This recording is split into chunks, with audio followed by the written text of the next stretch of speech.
Praise the lord ప్రియులారా, ప్రభు మాట్లాడుతుండగా విందాము. టైత్ మన జీవితంలో చాలా ఇంపార్టెంట్. అది దాంతోటి ఆడితే మాత్రము మన జీవితంతో సాతాను ఆడుకుంటున్నట్టే. కాబట్టి టైత్ విషయంలో చాలా జాగ్రత్తగా ఉండాలా. బైబిల్ అయితే ద్వితీయోపదేశ కాండంలో 3 సంవత్సరాలకు ఒకసారి టైత్ ఇయ్యాలని ఉంది.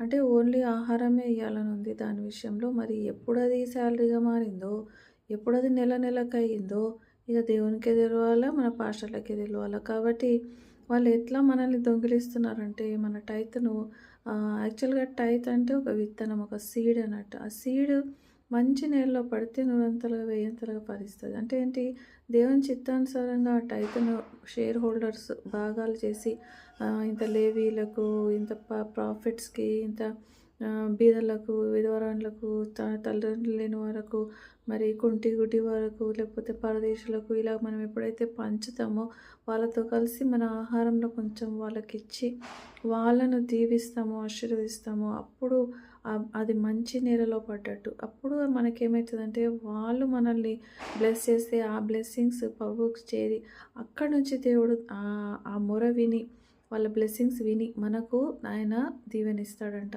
సో ఇంత కథ ఉంటుంది టైత్. అందుకోసమే టైత్ వీళ్ళు దొంగిలిస్తుండ్రు. సాతాను కిల్, స్టీల్ అండ్ డిస్ట్రాయ్. యోహాను 10:10 ప్రకారము సాతాను దొంగిలించడానికి మాత్రమే వస్తాడు. ఏది దొంగిలిస్తున్నాడు? మన చేతి నుంచి టైత్‌ని దొంగిలిస్తున్నాడు. ఎందుకంటే అది విత్తనం. ఆ విత్తనం సరైన చోట పడకుండా సాతాను ప్లాన్.